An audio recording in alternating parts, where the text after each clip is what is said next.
Hello, আসসালামু আলাইকুম বন্ধুরা, কেমন আছেন সবাই? আশা করি সবাই ভালো আছেন। আলহামদুলিল্লাহ, আমিও ভালো আছি আপনাদের দোয়ায়। আজকে আমি মিষ্টি কুমড়া ভাজি করতে নিয়ে আসছি। আসলে মিষ্টি কুমড়া ভাজি হয়তো বা আমি কখনো এই রেসিপিটা আপনাদের দেখাইনি। আজকে একটু অন্য রকম করে মিষ্টি কুমড়া ভাজি করতে চাচ্ছি। তো আমি প্রথমেই 2 চামচ ঘি দিয়ে নিলাম। ছোটো চামচের 2 চামচ পুরাপুরি না, একটু 1 চামচ ভরা আর 1 চামচ হাফ এই ঘিটা দিয়ে নিলাম। একটু মিষ্টি কুমড়ার মধ্যে যদি একটু জিরার গুঁড়া দেন ভালো লাগে, তো কয়েকটা জিরা ভেজে নিয়েছি। তারপর 3টা আমি শুকনো মরিচ দিয়ে নিয়েছি। এরপর আমি কয়েকটা রসুন একটু আস্তে আস্তেই ভেজে নিচ্ছি। আসলে এগুলো ভেজে নিলে একটা সুন্দর স্মেল আসে, যে স্মেলটা কিন্তু সারা ঘর ভরে যায় এবং রান্নাকে সুস্বাদু করে দেয়। তো আজকে আমি রসুনটাকে আলাদা একটু ভাজি করে তারপর এরপরে পেঁয়াজ দিয়ে নিব।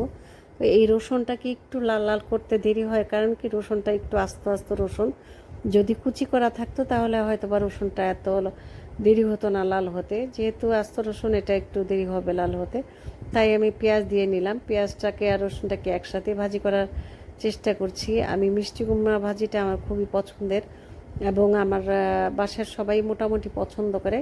বিশেষ করে আমার বড় মেয়ের খুবই পছন্দ হচ্ছে মিষ্টি কুমড়া ভাজি, কিন্তু আমার বাসায় সচরাচর মিষ্টি কুমড়া ভাজি করা হয় না। তা আমি আজকে যেহেতু মিষ্টি কুমড়া ভাজি করছি, চিন্তা করলাম যে অনেক রকমের ভাজি তো করি, তা আজকে মিষ্টি কুমড়া ভাজির একটা ভিডিও করে ফেলি। তাই আমি মিষ্টি কুমড়া ভাজির ভিডিও করার জন্য আপনাদের সাথে এই ভিডিওটা শেয়ার করছি। তো এখানে পেঁয়াজগুলো লাল হয়ে গেছে, এখন মিষ্টি কুমড়া ধুয়ে দিয়ে দেব। তার আগে একটু সামান্য হলুদ ভেজে নিই, হলুদের গুঁড়া দিয়ে দিলাম। হলুদের গুঁড়াটা একটু ভেজে নিলে হয় কি ঘ্রাণটা সুন্দর আসে, আর হলুদের একটা কাজটা গন্ধ থাকে, সেটা থাকে না যদি আপনি তেলের মধ্যে হলুদটা ভেজে নেন। তো আমি আজকে তেলের মধ্যে হলুদটা ভেজে নিলাম। এখানে আমার পেঁয়াজও ভাজা হয়ে গেছে, এর মধ্যে মিষ্টি কুমড়াগুলো দিয়ে দেব।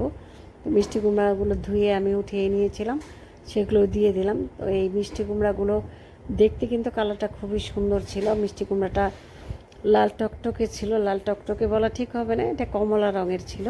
আর মিষ্টি কুমড়া সাধারণত কমলা রঙেরই হয়। আর আরেকটা আছে একটু কাঁচা কাঁচা টাইপের, ওইটা একটু হলুদ আর সবুজ মিশ্রণে থাকে।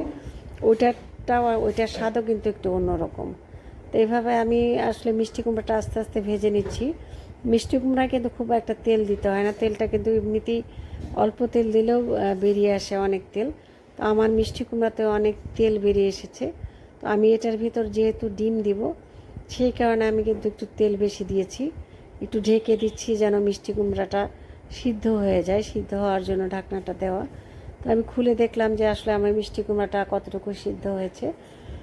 কাছাকাছি সিদ্ধ হয়ে গেছে, আর একটু সিদ্ধ হলেই হয়তো বা হয়ে যাবে। তো আমি এর মধ্যে একটা ডিম ভেঙে দিলাম। ডিম ভেঙে সেটাকে নাড়াচাড়া দিয়ে আর একটু কিছুক্ষণ ভাজবো।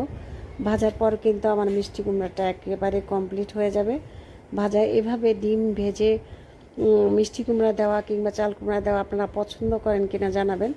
আমার খুব ভালো লাগে। আমি প্রায় ভাজিগুলোতে একটা করে ডিম ভেঙে মানে মিষ্টি কুমড়াতে দিয়ে থাকি কিংবা চাল কুমড়া ভাজিতেও দিয়ে থাকি। তো আমার এই ভিডিওটা যদি আপনাদের ভালো লেগে থাকে, লাইক কমেন্ট শেয়ার করে অবশ্যই পাশে থাকবেন। ইনশাল্লাহ আমিও সবসময় আছি আপনাদের পাশে। আসলে ঠান্ডা লাগাতে কিংবা গলা ব্যথার কারণে অনেকক্ষণ কথা বলাটা আর কি ডিফিকাল্ট হয়ে যাচ্ছে, মনে হয় যে কথা বলতে গেলে গলাটা চেপে আসে। তো এই প্রবলেমটা ঠান্ডা লাগার কারণেই হয়তো বা। আমার ঠান্ডাটা ভালো হয়ে গেছে, কিন্তু তারপরেও মনে হচ্ছে গলাটা এখনও ব্যথা করে, মাঝে মাঝে খুসখুসে কাশি আসে। সবাই একটু দোয়া করবেন যেন পরিপূর্ণ সুস্থতা ফিরে আসে আমার জীবনে এবং পরিপূর্ণভাবে যেন ঠান্ডাটা চলে যায়। কারণ ঠান্ডার লাগাটাও খুব খারাপ, মাথা ব্যথা করে, খুব খারাপ লাগে। তো আপনাদের সবাইকে অনেক অনেক ধন্যবাদ এতক্ষণ আমার ভিডিও দেখার জন্য। আপনাদের সবার কাছে আমার কৃতজ্ঞতা আর প্রকাশ করে মানে শেষ করতে পারবো না, যেহেতু এত বড় ভিডিও, লং ভিডিও দেখাটাও খুব ডিফিকাল্ট। তো ভালো থাকবেন সবাই।